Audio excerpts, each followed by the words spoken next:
오늘 3부 예배에 오신 여러분들 진심으로 환영하고 축복합니다. 그리고 또 부득이한 사정 때문에 유튜브로 예배드리는 분들에게도 하나님의 위로와 평강이 함께 하시기를 주의 이름으로 축복을 합니다. 우리가 잊지 말고 기억해야 될 것에 대해서 계속해서 우리가 말씀을 나누고 있는데, 지난 주일날 오후에 8번째 시간으로 감사에 대해서 말씀을 드렸어요. 사실 오늘 우리 예수를 믿는 성도들에게는 내가 잊지 말고 기억할 것 중에 제일 중요한 게 바로 예수죠. 예수를 놓치면 안 되겠죠. 믿는 성도들에게는 다시 한번 우리의 소망이 되시는 예수님을 기억할 수 있는 그런 시간이 되기를 바라고, 오늘 처음 나오신 분들, 또 예수를 아직 온전히 알아가지 못하는 분들에게는 오늘 주시는 말씀을 통해서 왜 예수가 인류의 소망이고 구원주이신지 이 점을 잠시 함께 나눌 수 있는 그런 시간이 되어서 하나님께서 찾아오셔서 우리 마음에 만나주시고 위로해 주시고 은혜 베풀어 주시는 귀한 시간이 되었으면 좋겠습니다. 제가 좋아하는 목사님 중에 한 분이 이제 이동원 목사님인데, 옛날에 그분을 닮고 싶은 생각도 많이 있어서 그 교회도 한 번씩 가보고 그 훈련도 제가 받고 그랬습니다. 그분이 쓴 유명한 책 중에, 설교집 중에 로마가 들어야 될 복음이라고 하는 책이 있습니다. 근데 그 로마가 들어야 될 복음이라고 하는 책 가운데 보면은 그분이 겪었던 이야기 하나가 있습니다. 그것이 뭐냐면, 부산에 홀로 사시는 어머니 한 분이 계셨어요. 일찍 남편을 여의고 행상을 하고 콩나물 장사를 하면서 자녀들 뒷바라지를 했습니다. 그리고 그 자녀들이 장성을 해서 다 잘 됐습니다. 성공했습니다. 세상 표현으로 말하면은. 그런데 그 어머니는 옛날 살고 있던 다 쓰러져가는 초가집 같은 그 집에서 계속 살고 계셨습니다. 그래서 장성한 자녀들이 이제는 삶의 여유도 있고, 그렇기 때문에 어머님 앞에 말씀을 드립니다. 어머니, 이제는 아파트로 이사를 하시든지 아니면 단독주택으로 옮겨 사시면 참 좋겠습니다 라고 간언을 드리게 되었습니다. 번번이 여러 번 말씀을 드렸지만 그때마다 간곡하게 거절을 하셨어요. 그랬던 어머니가 한 번은 자녀들이 자꾸 간곡하게 이야기하니까 화를 내시면서 그랬습니다. 그래, 너희들이 정 원한다면 내가 원하는 집을 한 채 주어줘라. 그러면서 하시는 말씀이, 내가 원하는 집은 바닥을 반드시 유리로 해야 돼. 그리고 12개의 기둥을 세우는데 12개의 기둥 바닥에는 보석으로 장식을 해주라. 보석으로 장식을 하는데 각각 다른 보석으로 장식을 해서 내게 그럼 그렇게도 내가 좋은 집에 살기를 원한다면 집을 줘다오. 그렇게 이야기를 했어요. 그러니까 자녀들이 눈이 희둥그레졌습니다. 아이, 그런 집이 어디 있습니까 엄마? 라고 이야기하면서 이 자녀들이 어머니가 생떼를 뗀다고, 이사가기 싫으니까 이런다고 이렇게 생각을 했습니다.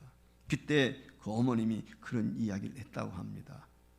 나는 너희들이 집을 줘주지 않아도 좋아. 나에게는 하늘나라에 그런 집을 가지고 있어. 하나님의 나라에 상속이 있다. 달리 말하면 내가 영원히 거처할 집이 있다는 거예요. 그래서 내가 이런 쓰러져가는 집에 살아도 나는 여기에 편하고 좋다는 거예요. 이 이야기를 하시면서 이 목사님이 그런 이야기를 냈어요. 소박한 삶 속에서도 위축되지 아니하고, 또한 자식들에게 기대지 않고 당당하게 사셨던 이 어머니의 삶의 비밀이 무엇일까? 비록 남들이 볼 때는 초가집에 살고 있지만 당당하게 행복하게 살고 있는 비밀이 무엇일까? 그러면서 답을 이야기했어요. 영광스러운 상속에 대한 소망이 있었기 때문입니다. 여기 상속이라는 말은 바로 하나님의 나라죠. 그렇습니다. 하나님의 나라에 대한 확고한 믿음이 있는 사람은요, 이 땅의 아파트가 몇 평짜리냐, 무슨 좋은 차를 타느냐, 무엇을 먹고 마시느냐, 그게 중요한 게 아니에요. 사실 저도 살아보니까 그렇더라고요. 사는 거 10보 100보 거기에요. 먹으면 얼마나 더 잘 먹겠습니까? 풍요로움을 누리면 얼마나 더 누릴 수 있겠습니까? 거기 아닐까요? 오늘 우리에게 중요한 것이 있다면 그것은 저는 소망이라고 생각해요. 여러분, 오늘 우리 주변에 보면은 소망을 잃어버린 사람들이 너무 많습니다. 극단적인 선택을 하는 사람들, 원인이 무엇이겠습니까? 소망이 없기 때문이죠. 소망이 없다는 말은 기댈 곳이 없어요. 인간이라고 하는 것이 존재 자체가 기대면 살 수밖에 없습니다. 홀로 살 수 없는 존재예요. 사람 인자가 이렇게 돼 있잖아요. 사람은요 똑바로 쓰는 게 아니라 기울게 돼 있어요. 무거운 짐 때문에 기울어질 수밖에 없단 말이에요. 그때 누군가 받쳐줘야 되거든요. 그게 인간은 홀로 살 수가 없어요. 교제하며 관계 속에 살아가는 거거든요. 근데 소망을 잃어버린 사람, 기댈 곳이 없는 사람, 극단적인 선택, 막다른 골목에 도달할 수밖에 없다. 원인이 여기에 있는 것입니다. 근데 문제는 우리는 이런 사실을 알면서도 하나님을 바라보지 않는다는 거예요. 하나님을 경외하지 않는다는 것입니다. 여러분, 오늘 우리가 한번 보세요. 사람 기대했다가 사람 때문에 실망하는 경우 많죠. 여건과 환경 기대했다가 그것 때문에 낙심하는 경우 얼마나 많습니까? 낭패 보는 일 참 많지 않습니까? 여러분, 이 세상의 모든 것은 변합니다. 변하지 않는 것이 없습니다. 사람을 비롯해서 우주 만물 모든 것이 변해요. 자연도 보십시오. 변화무쌍하지 않습니까? 마찬가지거든요. 다 변하게 돼 있습니다. 오로지 변하지 않는 것 있다면 오늘날 영원토록 동일하신 하나님 한 분밖에 없는 것입니다. 그렇기 때문에 오늘 우리가 가져야 될 소망이 있다면 그것은 사람도 물질도 환경도 명예도 권력도 지식도 아닌 영원히 다함이 없는 하나님밖에 없습니다. 예수님밖에 없는 것입니다. 여러분, 참된 위로를 어디서 얻을 수 있겠습니까? 참된 힘과 능력을 어디서 얻을 수 있겠습니까? 내가 믿었던 사람에게 발등 찍히는 경우도 있지 않습니까? 돈 언제 없을는지 몰라요. 건강 언제 불치의 병이 우리에게 찾아올는지 아무도 예측할 수가 없어요. 길 가다가 날벼락 같은 행사하는 경우도 있지 않습니까? 그게 우리 인생이거든요. 아무도 미래를 예측하거나 장담할 수 없습니다. 그런 세상을 저와 여러분이 살고 있습니다. 어떻게 마음 편안히 행복하게 살아갈 수 있을까요? 그것은 다른 데 있지 않습니다. 바로 예수님께 소망을 두는 것입니다.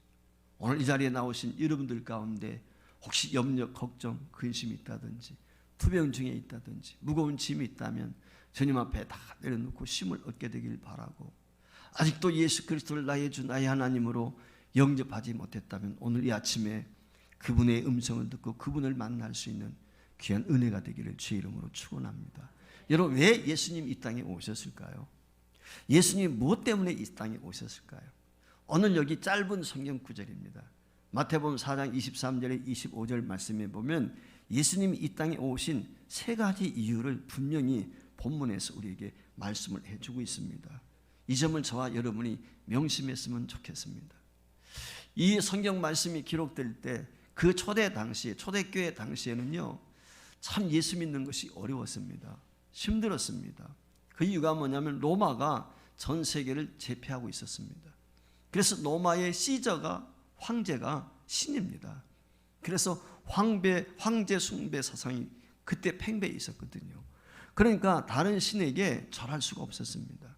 그런 상황인데도 불구하고 그들은 예수를 열심히 믿었습니다. 순교를 각오하고 예수를 믿었습니다.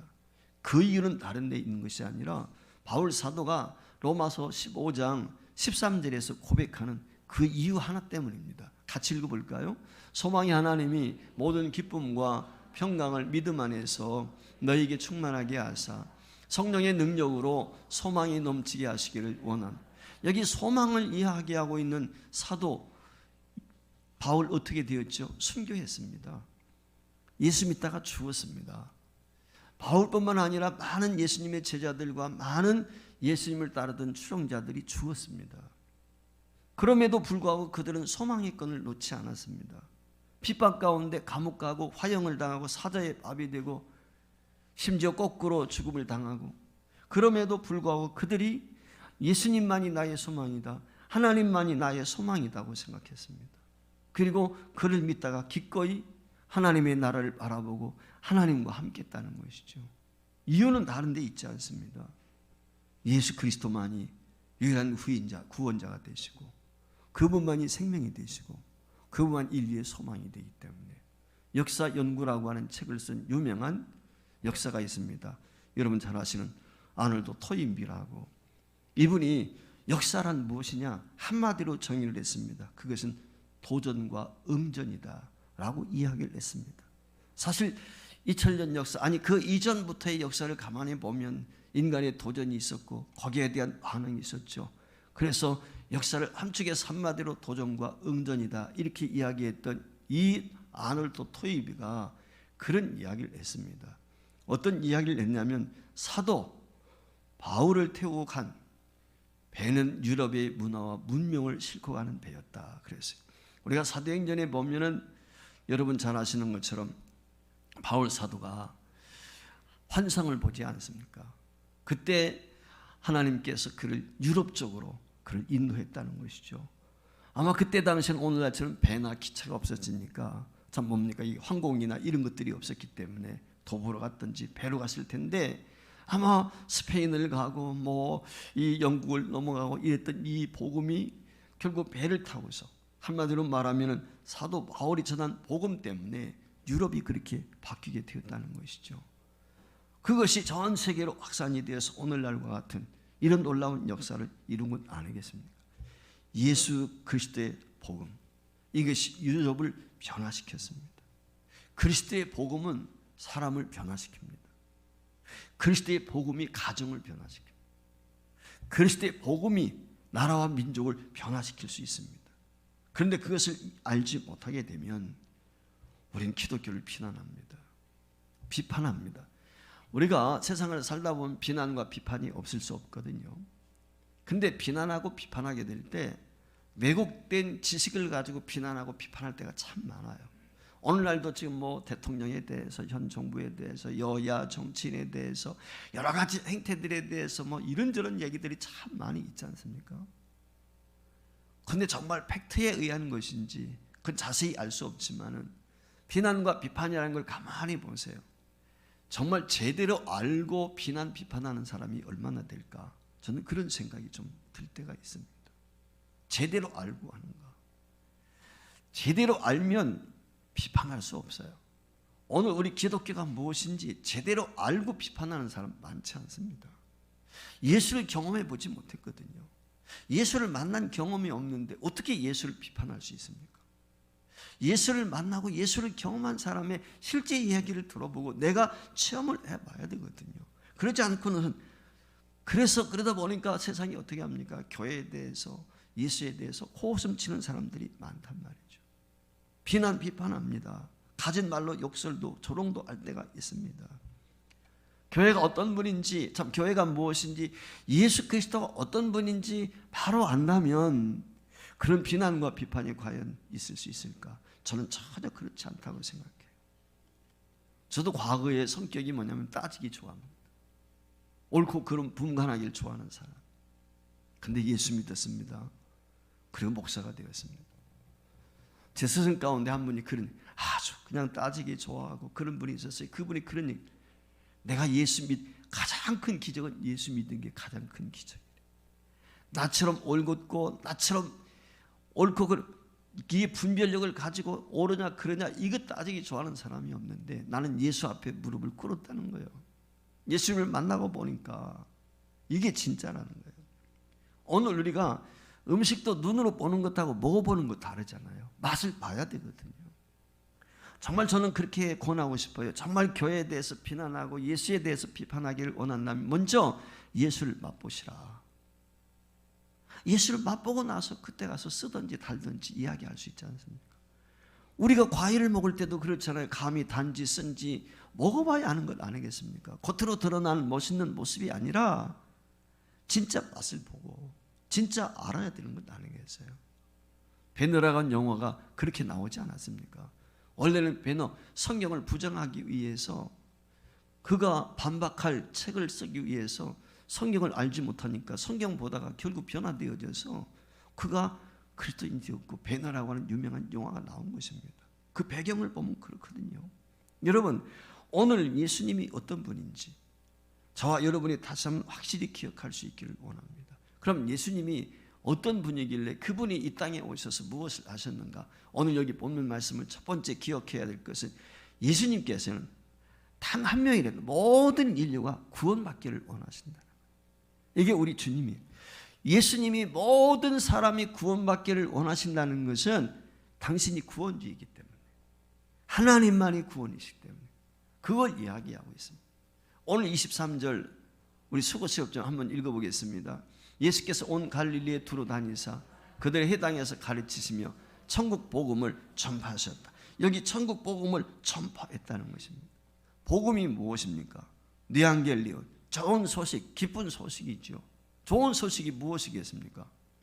어려운 환경 속에 놓여 있는 사람에게 환경이 좋은 환경으로 바뀌어지면 그게 좋은 소식이죠. 병든 사람이 치료된다면 그게 복음이죠. 다른 게 복음이 아닙니다. 가난한 사람이 부유하게 되어지는 것이 복음이 아니겠습니까? 그게 좋은 소식이지요. 바로 이 복음 때문에 복음을 전하기 위해서 오셨다. 즉 구원을 위해서. 여러분 요한복음 3장 16절 우리가 너무나 잘 아는 내용 아닙니까? 하나님이 세상을 이처럼 사랑하사 독생자를 주셨으니 이는 그를 믿는 자마다 모두 멸망하지 않고 구원받기. 우리 하나님의 마음이 여기에 있어요. 모든 인류가 구원받기를 원하십니다. 망하는 건 원하지 않아요. 모든 인류가 구원받기를 원하십니다. 이 구원을 위해서 예수님이 이 땅에 오셨다는 것입니다. 그런데 구원은 단순히 우리가 죽어서 천국 가는 것만을 말하지 않습니다. 이 세상에서의 삶과도 연관이 되어 있는 것입니다. 우리가 예수 믿고 구원 받으세요. 그러면 대체적으로 말이 뭐예요? 예수 믿고 천국 가세요. 예수 믿으면 영생을 누립니다.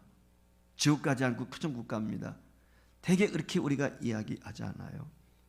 그러나 그것뿐이 아닙니다. 예수님이 이 땅에 오셔서 33살, 33년 살았는데 공생의 기간 동안이 3년 반이에요.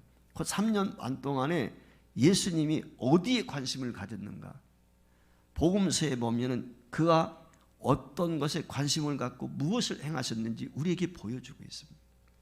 예수님은 이 땅에 오셔서 병자를 고쳤습니다. 오늘 본문에도 나와 있죠. 어렵고 힘든 사람들을 찾아가 위로해주고 격려해주고 그들에게 소망을 주었습니다. 병을 치유하는 것은 고통을 당하는 사람을 돌봐주는 것입니다. 힘들고 어려운 사람들 결코 예수님을 외면한 적이 없습니다.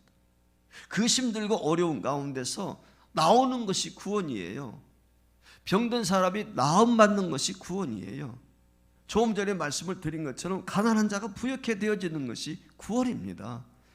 우리가 구원이라고 하는 것은 영적인 구원만을 이야기하는 것이 아니라 기독교의 구원은 전인적인 것입니다. 전 삶을 통해서 모든 것이 변화되어지고 모든 것이 새로워지는 것입니다. 이게 진정한 구원이거든요. 물론 나중에 우리는 죽어서 천국 갑니다. 자, 여러분들 가운데도 그런 분들이 있죠. 저도 그렇습니다만은 전도하게 될 때 예수 믿고 구원 받으세요. 예수 믿고 천국 가세요. 예수 믿고 복 받으세요. 예수 믿고 병 나으세요. 예수 믿고 문제 해결 받으세요. 예수 믿으면 잘 됩니다. 그럽니다. 여러분들 진심으로 그런 마음을 가지고 전도하는 것입니까? 아멘이 하나도 없네. 아니 어떤 마음 가지고 우리 전성인 집사님 어떤 마음 가지고 친구 모시고 오셨어요? 같이 천국 하나만 그거만 생각했어? 병원도 잘 되고 하는 일도 잘 되고 그런 마음 없었어? 대답을 못하네. 큰일 났네. 여러분 오늘 우리가 그러잖아. 야 친구야 교회 가자. 너 나하고 천국 가자. 그것뿐만이 아니죠. 예수 믿으면 행복해. 예수 믿으면 좋아. 여러분 그런 이야기 하잖아요. 그게 구원이에요. 그게 삶이에요. 삶의 구원. 이게 중요한 거예요. 여러분 우리 하나님은 어느 한 사람도요 지옥 가는 걸 기뻐하지 않아요. 요한복음 14장 27절에 이런 말씀이 기록이 되어 있습니다. 화면에 뜰 텐데 한번 보여주실래요? 요한복음 12장 47절 같이 시작. 사람이 내 말을 듣고 지키지 아니할지라도 내가 그를 심판하지 아니하노라.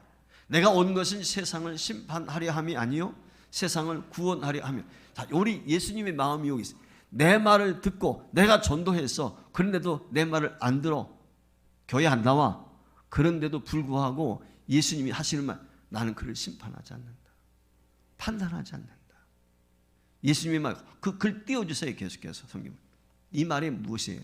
내가 온 것은 심판하기 위해, 정죄하기 위해서 온 것이 아니다. 구원하기 위해서 온다. 세상 표현으로 말하면 좋은 것 주시기 위해서 오셨다. 좋게 하기 위해서 오셨다. 이게 하나님 마음이에요. 그래서 우리는 그런 생각합니다. 세상이 악합니다. 종말이야, 말세야. 그러면서 예수 믿는 사람 빨리 주님이 오셔야지. 마라나타 주 예수의 오시옵소서. 맞아요. 오셔야 돼. 심판주로 오시니까. 근데 왜 안 오실까요? 바로 저 말씀 때문에. 한 사람이라도 구원할 자가 있기 때문에. 한 사람이라도 예수를 믿어야 되니까.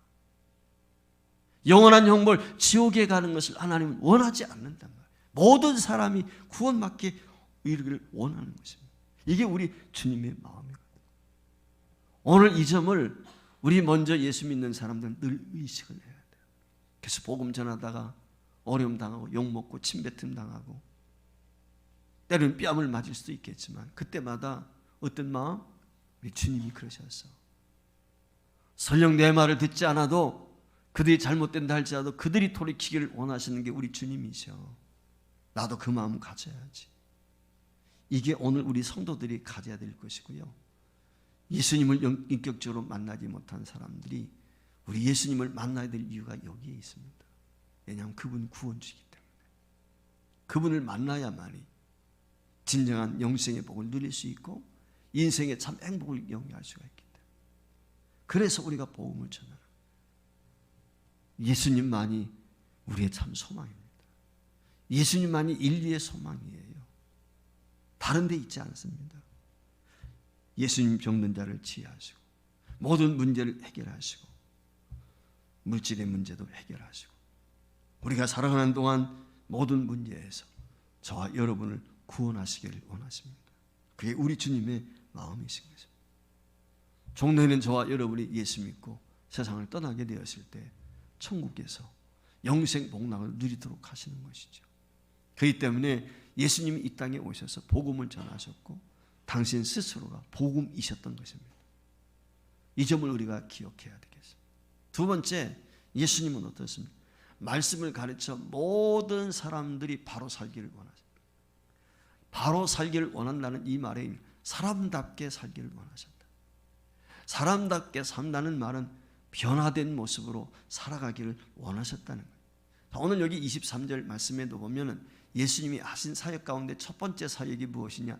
예수님이 크게 한 사역이 세 가지거든요. 가르치는 사역, 복음 전파, 치유하는 거. 근데 첫 번째 나오는 게 뭐냐? 여기 보세요. 가르치시며 가르치는 거예요. 그들이 해당해서 가르치셨다. 복음을 가르치시는 거예요. 복음이 뭔지, 진리가 뭔지 이거 가르치시는 겁니다. 왜 가르칩니까? 변화된 모습으로 살아갈 수 있도록, 천국 백성으로 살아갈 수 있도록 하기 위해서. 대한민국만큼 공부에 대한 열의가 어디 있습니까? 세계에서 제일 아닙니까? 교육열 대한민국만큼 높은 나라 없습니다. 지난 주간에 우리도 한 주간 수능 새벽 기도를 했습니다. 여러분 수능생들 위해서 그 불철주야 부모님들이 말이죠 간구하지 않습니까? 종교를 떠나서 대한민국이 세계에서 문맹률 제일 아닌 그만큼 고학력자도 많고요. 글씨를 모르는 사람이 별로 없어요. 대한민국. 아주 옛날 뿐이 아니면. 그렇지 않습니까? 대한민국이 얼마나 발전하게 된 이유 가운데 하나가 뭐냐면 저는 그렇게 교육열 때문이라고 생각해요. 그게 오늘날 이만큼 발전했다고 생각해요. 무지에서 벗어나게 되니까 사람들이 깨는 거야. 근데 이 무지에서 벗어나서 깨는데 큰 역할을 한 게 뭐냐면 기독교거든요. 이런 130, 40년 전에 선교사님들이 들어와가지고 한 것이 무엇입니까? 학교 짓는 거였습니다. 연세대학교, 이화여대를 비롯해서 각가지의 이 학교들 누가 지었습니까? 선교사님들이. 병원이죠. 구제사업, 봉사사업 이거 누가 다 했어요? 개화운동이 실제적으로 교회를 통해서 일어난 거거든요. 교회에서 한글 가르치고요. 옛날에는 그랬거든요. 여러분 음악, 성악이라든지 이런 음악 어디 한국이 옛날에 국악이 아닌 서양 음악은요. 교회를 통해서 다 나온 거예요. 실제적으로 유명한 성악가들, 악기연 다 교회 출신들입니다. 지금도 많지만 여러분 예수를 믿게 되면 변화 역사가 있어요. 예수 믿는 사람이나 안 믿는 사람이나 좋아하는 노래 가운데 하나가 뭐냐면 어메이징 글래스라고 하는 거예요. 많은 사람들이 알아요. 우리는 그것을 개사해서 나 같은 죄인 살리신 주은혜 놀라와 이렇게 우리가 찬양을 하는데, 존 뉴턴이라고 하는 사람이 이 노래를 만들었거든요. 존 뉴턴은 영국에서 1725년에 태어났습니다. 그런데 엄마가 그의 나이 6살 때 세상을 떠납니다. 그래서 새엄마를 맞이했는데 관계가 안 좋았어요. 그래서 이 존 뉴턴은 어려서부터 나는 뱃사람이 될 거야 라고 하는 생각을 가지고 선원학교에 들어가서 뱃사람이 되었습니다. 배를 탔습니다. 그리고 저 아프리카에 가가지고 노예들을 잡아가지고 팔아먹는 노예선에서 일을 했어요. 나중에는 그 노예선의 선장이 됩니다.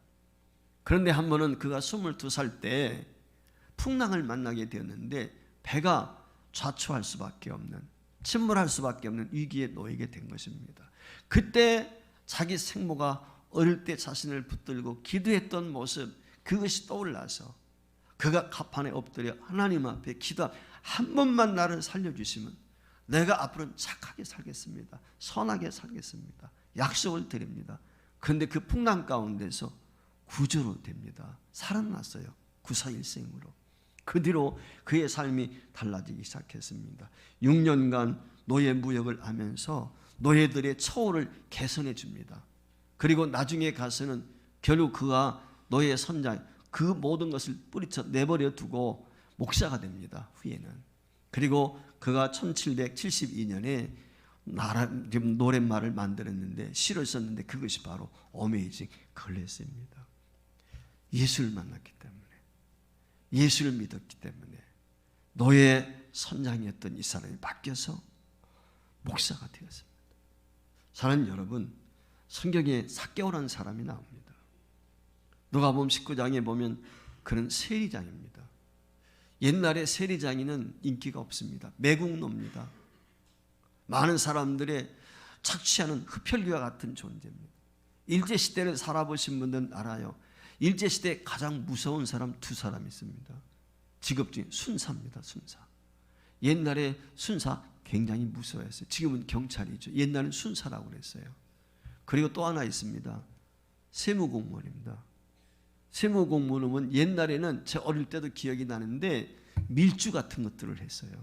그 조사 다니는 사람들도 있었습니다. 옛날에는. 그러니까 일제시대에 세무공무원이 된다, 순사가 된다는 것은 일제 앞잡이가 되는 거예요.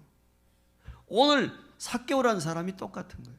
로마가 그 시대에 이스라엘 지배하고 있는데 그 로마의 앞잡이가 되어서 이스라엘 백성들에게 세금을 착취하는 것입니다. 정상적인 세금만 받는 게 아니에요. 자기 목까지 챙기게 되니까 탈취하는 것입니다. 그래서 세리를 싫어합니다. 죄인의 대명사입니다. 근데 예수님이 그를 만나십니다. 아니, 그의 집에 들어가십니다. 죄인의 집에 들어가시는 거예요.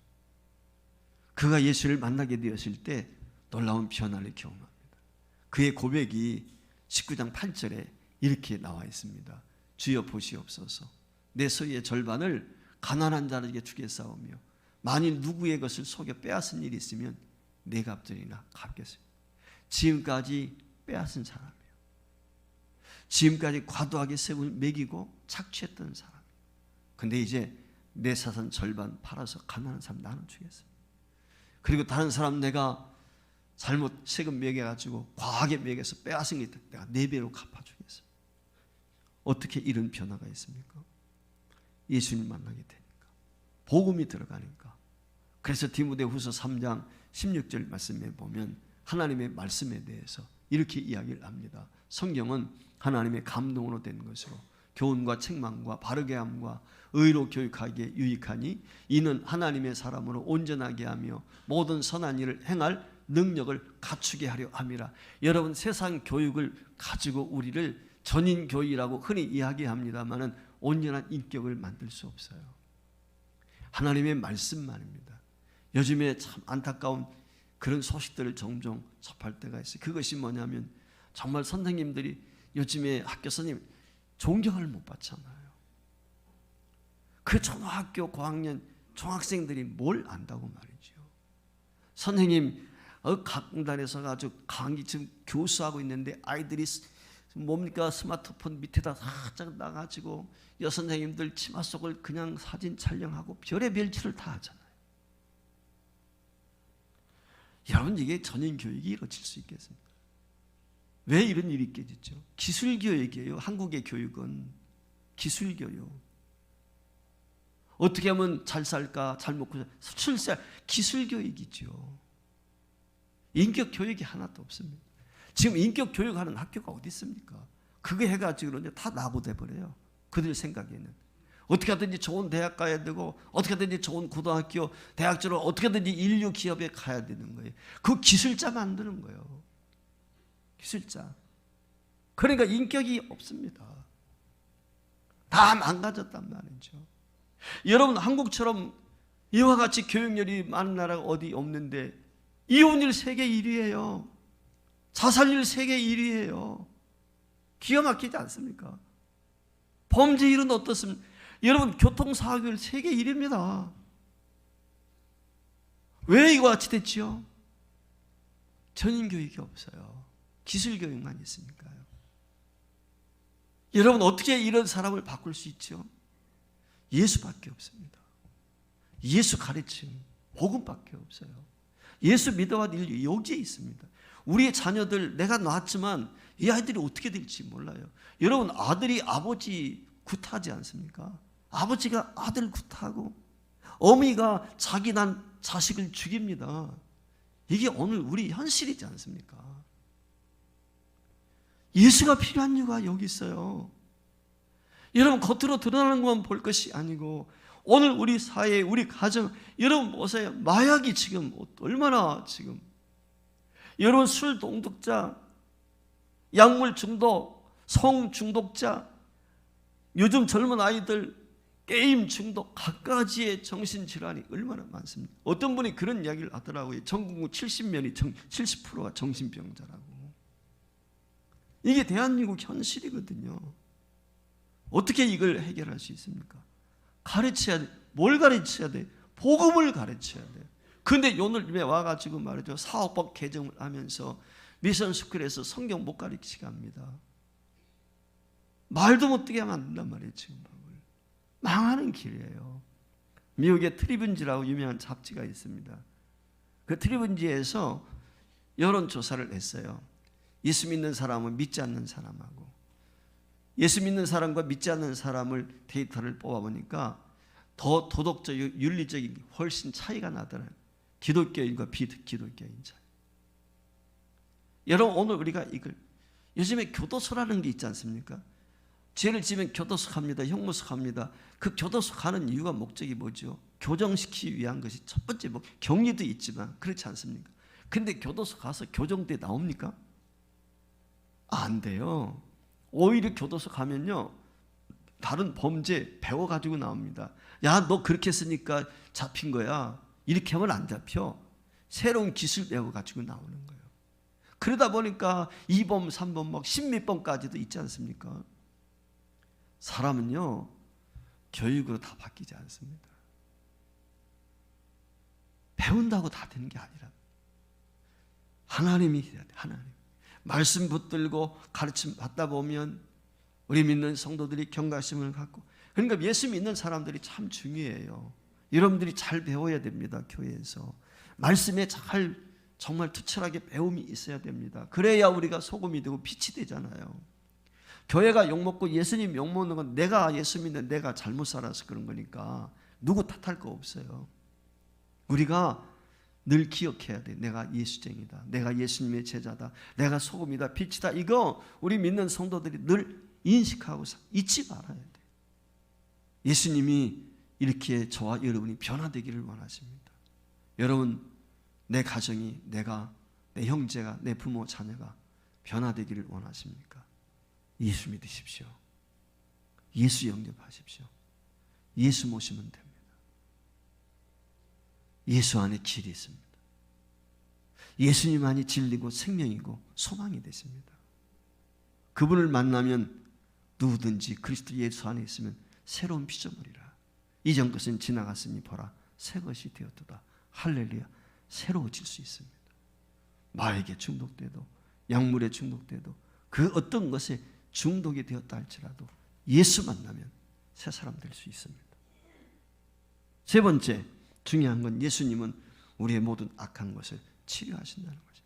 예수님은 치유자이십니다. 치료하기 위해서 오셨습니다.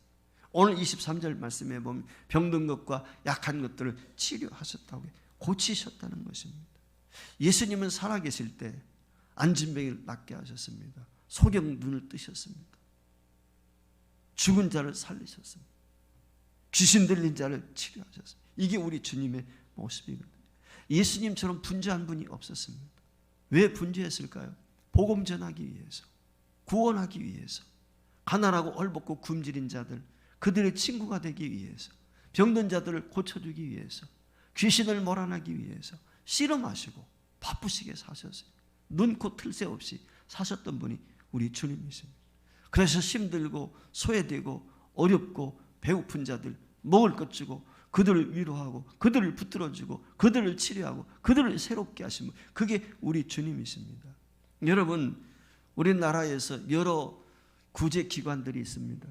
여러분 아시는 것처럼 이 땅에 6.25 전쟁 이후에 고아원이라든지 양로원 이런 사업 가운데 주류, 그것을 주로 감당했던 것이 어디입니까? 교회지요. 선교사님들이 오셔서 한 일이 무엇입니까? 금주 금연 운동 누가 했습니까? 선교사님들이 했습니다. 대한민국에 와서 보니까 한국이 맨날 주셉 잡기나 하고 있고 뭐 양반이라고 하면서 말이죠, 술타령이나 하고 기생집이나 맨날 이런 거예요. 그거 보고서 금주 금연 운동을 선교사님들이 한 것입니다. 여러분, 학교 교육 한글 깨우칠 수 있도록 한 것이 그게 교회에서부터 시작이 됐어요. 옛날에 음글이라고 그래가지고요, 그게 치지도 않았지 않습니까? 조선시대에. 그런데 한글 학당 어디서? 교회에서 시작한 거예요. 여러분 아시는 것처럼 충북 음성에 가면 꽃동네 있습니다. 오웅딩 신부라고. 여러분, 그 꽃동네가 어떻게 유지됩니까? 후원자들로 유지가 됩니다. 그 후원자들이 주류가 누굴까요? 우리 생각에는 신부니까 천주교 천만의 말씀입니다. 가장 많이 후원한 사람들이 개신교들입니다. 여러분, 월드비전을 비롯해서 각가지의 NGO 단체 중에 구호단체, 여러분 그 어느 분들이 그걸 합니까? 우리 교회에서도 컴패션이라든지 장기기증운동본부 이런 데 우리가 전부 다 목사님들이고 그분들이 여러분 하고 있지 않습니까? 우리나라의 구제기관, 봉사기관의 65%가 기독교 단체입니다. 10개 중에 6개, 7개가 교회가 하는 거예요. 예수 믿는 사람들이 하는 거예요. 그걸 세상이 몰라요, 사실은. 세상이 모릅니다. 여러분 아시는 것처럼 저 588 종점에 가서 파포 주는 운동이라든지, 영도표에 가면은 말이죠, 잘 아시는 것처럼 광약교회라든지, 여러분 연탄 배달하는 연탄 은혜, 전부 다 기독교에서 하는 것이죠. 근데 이런 것들을 우리가 선전을 안 하거든요, 선포를. 그러다 보니까 교회가 아니에요. 교회가 60% 이상을 합니다. 우리가 이걸 바로 알아야 돼요. 예수님이 그러셨기 때문에, 예수님이 그렇게 사셨으니까 오늘 우리 교회도 그래야 돼요. 그래서 병든 자를 치료해주고 약한 것들을 우리가 담당을 하고 함께 가야 돼요. 어울려져서. 이걸 우리 먼저 믿는 성도들이 기억하시길 바라고, 예수와 함께하면 승리할 수 있습니다. 예수와 함께하면 병도 치료됩니다. 예수님이 함께하시면 가난한 자 부유케 됩니다. 예수님이 함께하시면 모든 문제 해결할 수 있습니다. 수고하고 무거운 짐지자들아 다 내게로 오라. 내가 너희를 쉬게 하리라. 왜? 내가 곧 길이요 진리요 생명이다. 주님이 분명히 말씀해. 어느 누구도 이 땅의 인류 역사 이래 내가 길이요 진리요 생명이라는 사람이 있습니까? 한 명도 없습니다. 오직 예수 밖에는 없습니다.